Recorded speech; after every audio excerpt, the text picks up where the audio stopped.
Morning, everyone. Morning. Welcome to today's BCF Sangha Service. I'm Leo Balambal Sensei, and I will be your chairperson for today. Please join me in a reading of the three treasures found on page 8 of your purple service book.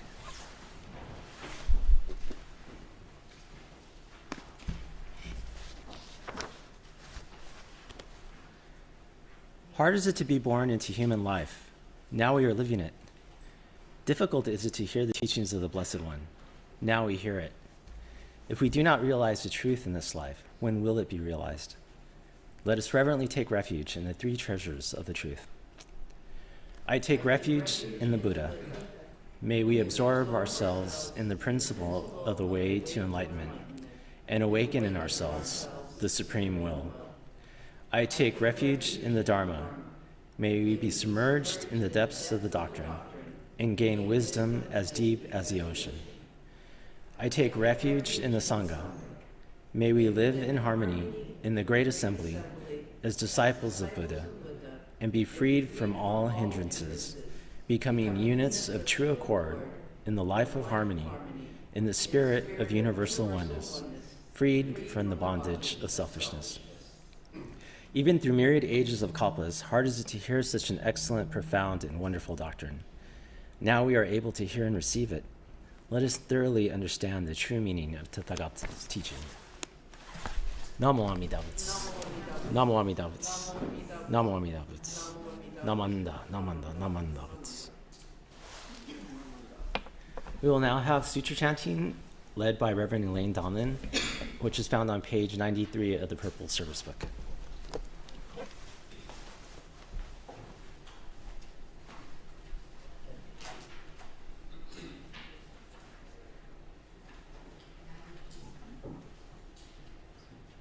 Gatha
Thank you, Elaine Sensei.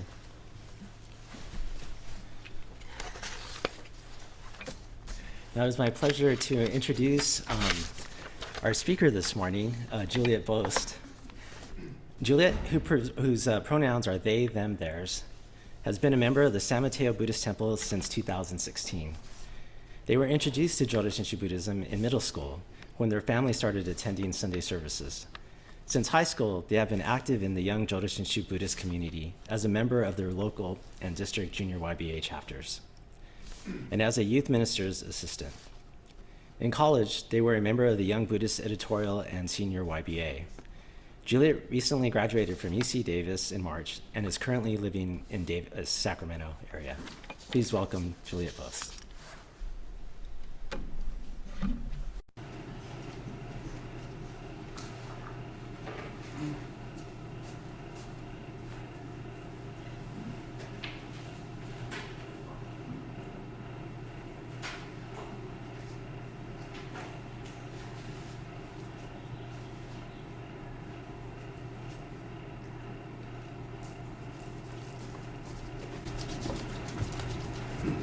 Okay if I take my mask off?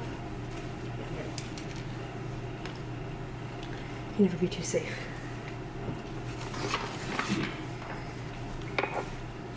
Please join me in Kansho. From the collected works of Shinran.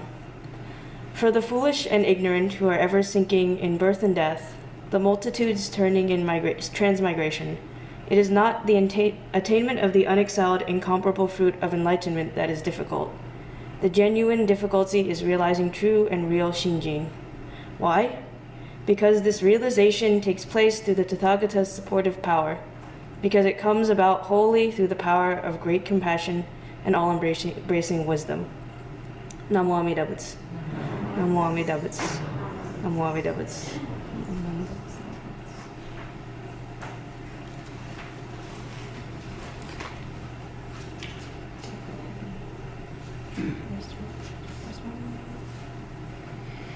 Set a little timer so I don't go too long.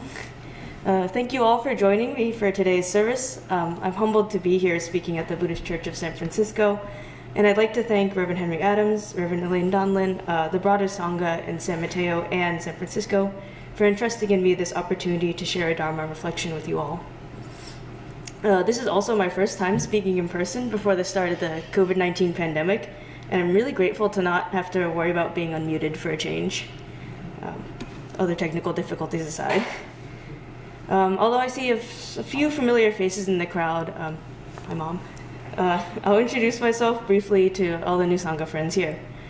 As Leo mentioned, my name is Juliet. I use they, them, theirs pronouns. I'm from San Mateo, although right now I'm living in Davis. I recently graduated from UC Davis with a Bachelor's of Arts in Political Science, which is a very interesting subject to have studied in the past 4 years, as I'm sure you can imagine. But if anyone is interested in nerdy elections or politics stuff, come talk to me after service. When I tell people I've graduated, most people's reactions go something like this. Wow, congratulations. What are you doing now? And I'm sure folks here are already thinking that question. What are you doing now? Or even, what are you planning to do in the future? For a while, and even still a little now, my immediate reaction to this question is something short of panicking. While I have a general goal of returning to graduate school after a year or so of work, I also recognize this period of life as ripe with opportunity, yet heavy in its possibility. For better or for worse, political science is one of those flexible degrees offering direct pathways into careers in law, government work or public service, academic research, and the political industry, such as think tanks, but also indirect pathways into just about anything you can spin to your advantage. But when faced with this question, part of me also wants to provide a somewhat snarky answer too. When people say, what are you doing right now? Or what are you doing now? I would say, what do you mean? I'm standing here. I'm talking with you. And while this is a rather sarcastic response and often elicits eye rolls, I do mean it in a sincere way as well. someone asks, "What are you doing?" I tell them, "Well, what do you mean? I'm right here. I'm just being." Now, in May, we celebrate the birth and life of Shinran Shonin, whose life's work at expounding and spreading the Nembutsu teaching formed the foundation of our Jodo Shinshu lineage. Sometimes, usually when I'm neglecting my responsibilities, I reflect on Shinran's life and the moments I imagine to be major transitional or turning points in his journey, as I am at that point in my life. There are many periods of time that I can think had lasting impacts on this journey in the Dharma, such as entering into the priesthood at age 9, leaving the Tendai tradition 20 years later, committing to Honen as his teacher, facing exile, his marriage and the birth of his children, returning to a life pardoned from exile, but forever changed because of it. Out of all these examples, which aren't comprehensive in and of themselves, I often think of Shinran's abandonment of the rigorous, self-powered practice at Mount Hiei, and what it took for him to realize his own inability to be born into the Pure Land of his own merit. This decision and this realization really sticks with me and is, in my view, one of the most admirable things to do, is to recognize and admit limitations and to ask for help from others. That's another microphone. In reflecting on Shinran's life as a whole, the term humility springs to mind quite easily. It's a trait and a value that Jodo Shinshu practice truly seeks to embody through teaching, action, and being. Even symbolically, the wisteria crest, the Kujo Sagare Fujimon, it's on Wagesa and Motoshikisho, I think it's on the podium as well, represents an aspiration for humility in its hanging vines. Bowing to, as a cultural gesture, demonstrates the physical diminishing of oneself in the presence of another. You literally lower your head and in some ways lower your mind and a lot of what we consider to be the self that's stored all up in here. But what does humility truly mean, and what does it look like? When I think of humility, I'm reminded of a scene from a TV show that holds a special place in my heart and perhaps other people's hearts, Avatar: The Last Airbender. Here I would like to show a clip. Be careful. Technical's not easy, even in person. You will not be able to master lightning until you have dealt with the turmoil inside you. What turmoil? Zuko, you must let go of your feelings of shame if you want your anger to go away. But I don't feel any shame at all. I'm as proud as ever. Prince Zuko, pride is not the opposite of shame, but its source. True humility is the only antidote to shame. For those of you who are familiar with the show, I'll just give a brief premise of the series. In this world, there are 4 nations based off of the 4 elements. So there's the Water Tribe, the Fire Nation, the Earth Kingdom, and the Air Nomads. And the show takes place during a 100-year war, which is instigated by the Fire Nation, and can only be ended by the return of the Avatar, who is the master bender of all 4 elements, who will restore balance and harmony among the warring nations. Now, in the episode that the clip is from, the older gentleman Iroh, or Uncle Iroh, as he's known in the show, is trying to teach his nephew, Prince Zuko, a firebender who's exiled, how to bend lightning, which is an advanced form of firebending that requires the utmost emotional, mental, and physical calm and control. Now, over the course of the episode, Zuko tries various forms of meditation and exercise to try and reach the right state of mind to produce lightning. And in this scene, Zuko's frustrations have come to a boiling point after numerous failed attempts. And this is in a turning point in a way for both his firebending training, but also just for his character in general.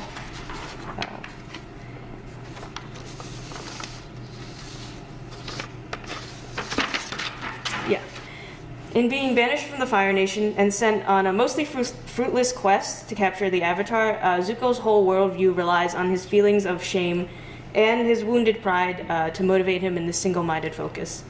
In fact, his pride is so strong that he adopts this mission to capture the Avatar and restore his honor as his destiny, or his predetermined purpose in life, in the one life that he's living. But by this point in the series, and I apologize for spoiling the show if people who haven't seen it, he has fallen far from his princely upbringing and is living as a refugee in the Earth Kingdom. Because his name is so recognizable as a Fire Nation name, and the Fire Nation is kind of the bad guys in the show, He has also had to live his life under an assumed identity and kind of lie about who he is for a lot of his time as a refugee. And so this isn't in the clip, but right after Uncle Iroh says that humility is the true antidote to shame, Zuko replies with, "Well, my life has been nothing but humbling recently." Now let's turn back to the quote. Uncle Iroh says, "Pride is not the opposite of shame, but its source. True humility is the only antidote to shame." Now, there are kind of three main feelings that I want to touch upon and ask all of you to think about what associations come to mind when you think of pride and shame and humility, and what roles do those feelings play in your life. And now I have a story that I would like to share that helps illustrate one of the ways that these three feelings have manifested in my own life. Now, recently I've become a caregiver to this little rambunctious little creature. That's him. So this is Miko, but my housemates at home and we all call him Bubba. Bubba is an indoor cat, and if you go to the next picture, we all call him Bubba because he sleeps in like this little shrimp formation. So we think of Bubba Gump shrimp. Yeah. And so Bubba is definitely an indoor cat, born and raised an indoor cat, but he absolutely loves the outdoors, mostly birds and squirrels. In the next picture. So in fulfilling my role as a good cat parent, I want to provide Bubba with the most enriching environment I can offer, and with my housemates' help, we've decided to bring Bubba a little taste of the outdoors. We strap him in this little harness and take him on walks around the apartment complex. Now, when we go on these walks, Bubba generally is just having the absolute time of his life. He loves to explore all the sights and smells and the little wildlife that live, squirrels, birds, bugs as well sometimes. But the human walker often doesn't share in this delight. There's something so distinctly silly and a little bit embarrassing about walking your cat in small circles around your apartment building. And I often think to myself, I hope no one sees me while I'm doing this. I hope no one sees me walking my cat as we're walking around. And I remember one day in particular when Bubba and I were walking near the apartment, and we saw the maintenance crew coming towards us. And I just put in a service request the other day, so I had a sneaking suspicion that they were coming towards my apartment. And so I was trying to pull Bubba back to the steps. But there's a reason people use the phrase herding cats.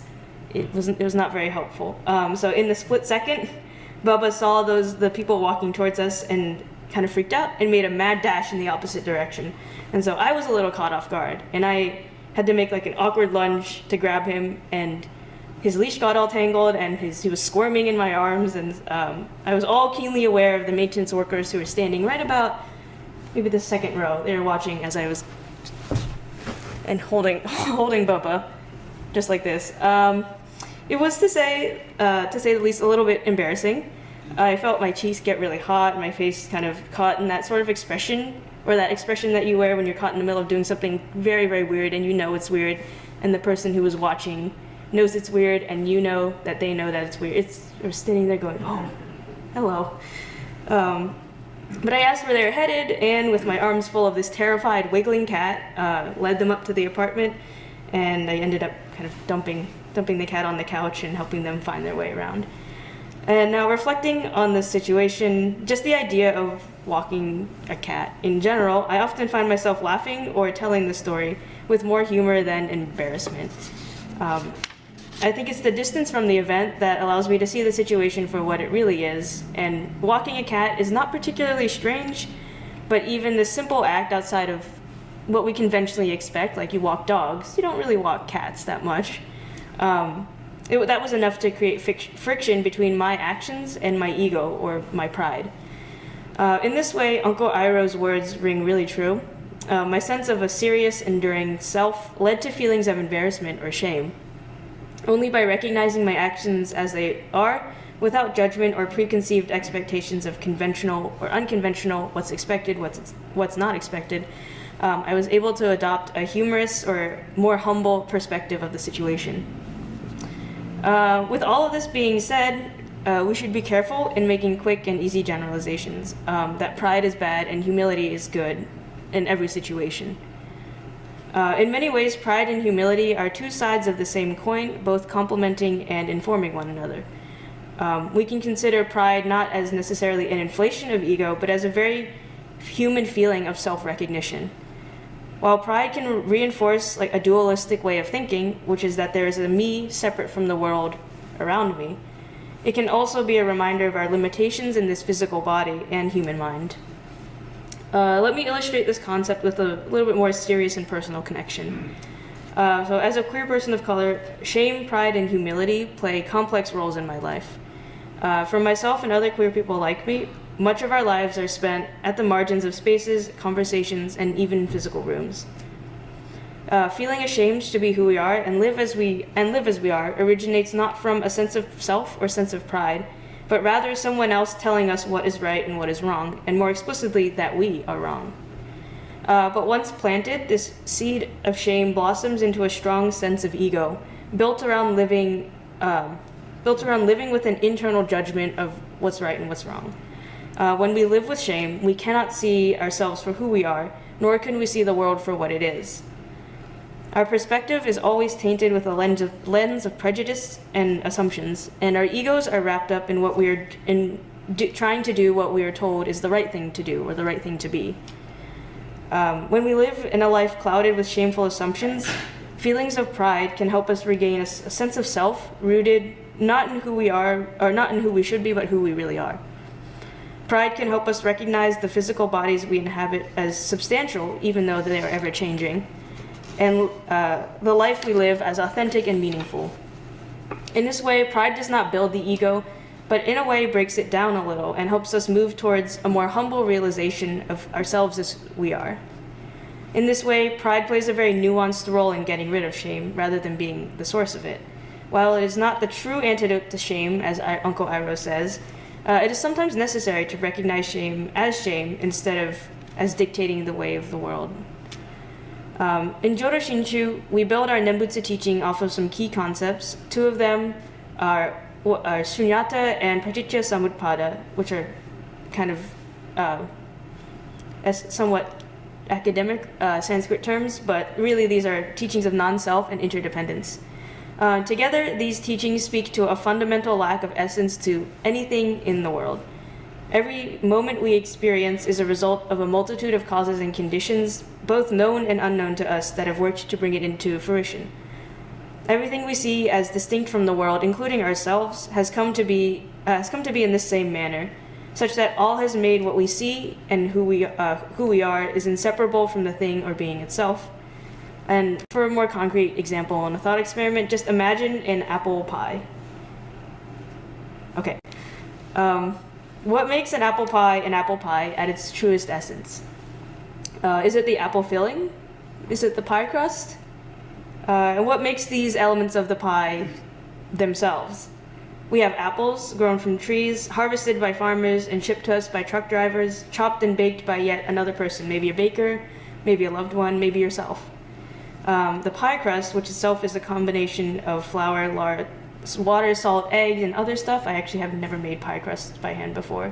That itself is an amalgamation of all different things that have come to make it so. And so when you attempt to pinpoint the somethingness or the essence of an object, such as when you try to say that there exists apple pie completely separate from anything else, you find yourself delving further and further back into the food chain, the preparation, and eventually into the world around it. So apple pie cannot exist in a vacuum. It needs the rest of the world in order to be. Now, truthfully, I find thought experiments like the one we just did a little overwhelming once you reach like several degrees of separateness from the object, because then you start thinking, well, okay, so the farmer who harvested the apples needed their parents to be born, and those parents needed their parents to be born, and it gets very confusing and a little overwhelming. But it is in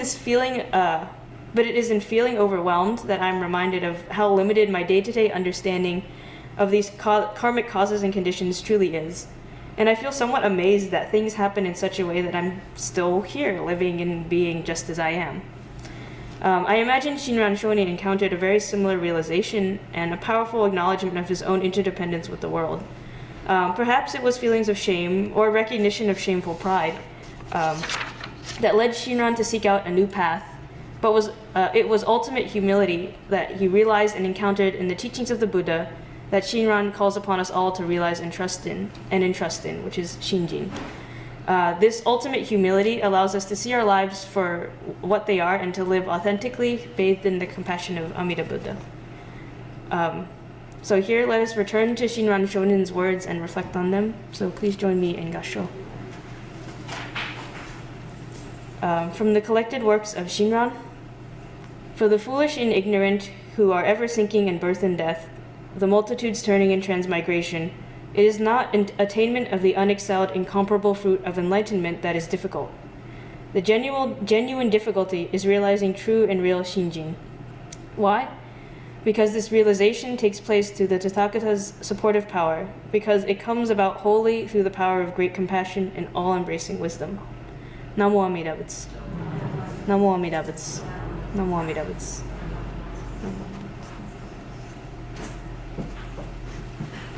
Thank you.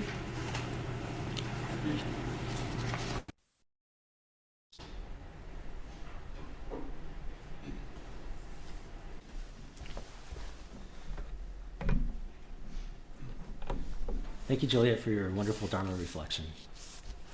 Our Gatha will be Ganjin's Journey, found on page 196 of the Purple Service Book, accompanied by Mrs. Betty Fujimoto on piano. Thank you.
For today's meditative reading, I'd like to read our pledge, which was written by the new Gomonshu Kojun Atani.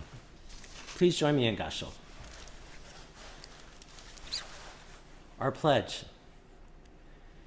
Breaking out of my shell, I will share a warm smile and speak gentle words, just like the kind Buddha.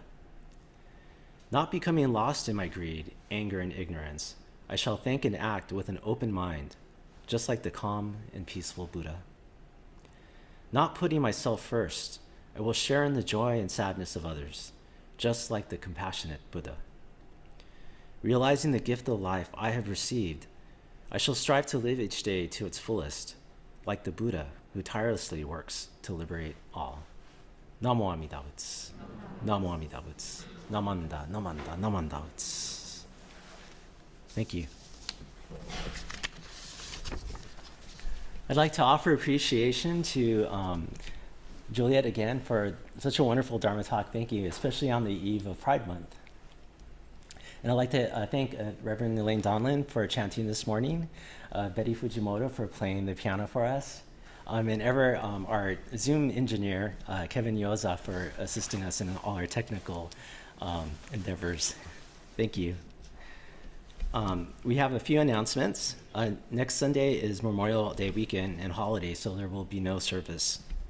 It's also the Bay District Junior YBA Conference at SACBC. We will resume services on June 5th with the Sangha Service. Are there any other announcements?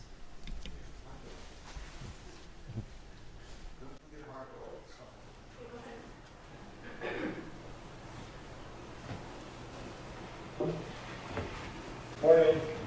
Just want to remind everyone that every Wednesday evening at 6:30 we have our mindfulness meditation group, and it's a Zoom group, and so all you need to do is contact the church and we'll send you the Zoom link. And the book club is meeting every other week. We're currently on a short break, and we'll be resuming either on Tuesday or Thursday at 1 in the afternoon. That's the current plan. So as soon as that's determined, then we'll know when we're going to be meeting. Right now, the next book we're going to be reading is D.T. Suzuki's book, Mysticism, Christian and Buddhist. And in that book, they have some really great poetry by a Myokonin, Saiichi. And so Shin Buddhism is a big part of the book. And so if you're interested, again, contact the office and we'll send you the link so that you can participate. And you don't really need to read the book to attend. You can just stop in and listen. Thank you.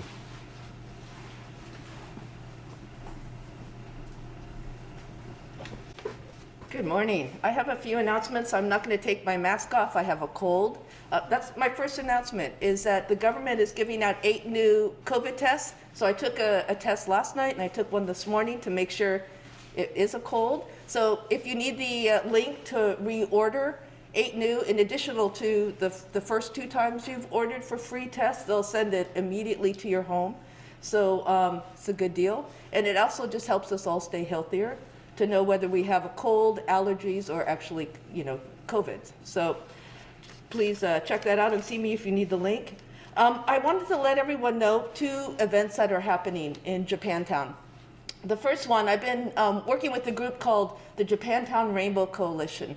And it was a vision of these queer youth kids from the Japantown area to raise the pride flag in Japantown. Never been done. We had to go through so many hoops from religious groups, the merchants, Japantown Task Force, the city, but these kids did it. And so on Saturday, June 4th, from 12 to 3 o'clock, we're going to have a celebration, a ceremony, and the pride flag will be raised in Japantown. If you remember on Geary, there's 3 poles: San Francisco flag, U.S. flag, and the Japan flag. So the city said we can take the San Francisco flag down and raise the pride flag. So we'll only get it up for 3 days. We had hoped for the month, but maybe next year they'll let us keep it up for the month. But it's still pretty remarkable that visibility is really important. And as Juliet was talking about shame and all of these things, I read something that for a lot of queer people, their space is limited, especially if you're in the closet. And they said for minorities within this minority, your space is even smaller. So please come and celebrate that the pride flag is going to be up. Jiten Taiko is going to be playing, our own Taiko group. I'll be speaking. There'll be a lot of other folks speaking. And that ties into also, if you're in Japantown presently, as of May 15th, we partnered with NINJAS. That stands for National Japanese American Historical Society. The whole month of June and half of May, they have this great exhibit called Queer Nikkei Artists. And so if you're there, they have really limited hours. It's mostly Monday through Friday, and then for a short time on Saturday. But it's a really cool exhibition. So please check that out as well, and hope to see you on Saturday, June 4th. Thank you. Big announcement about the coronavirus test. Can you do the microphone, please? Be sure to check the expiration dates. Many people are using them and then realize that they have expired. So if you got the first ones that came out, they may have expired by now. So be sure to check the date. That's very, very important. Thank you.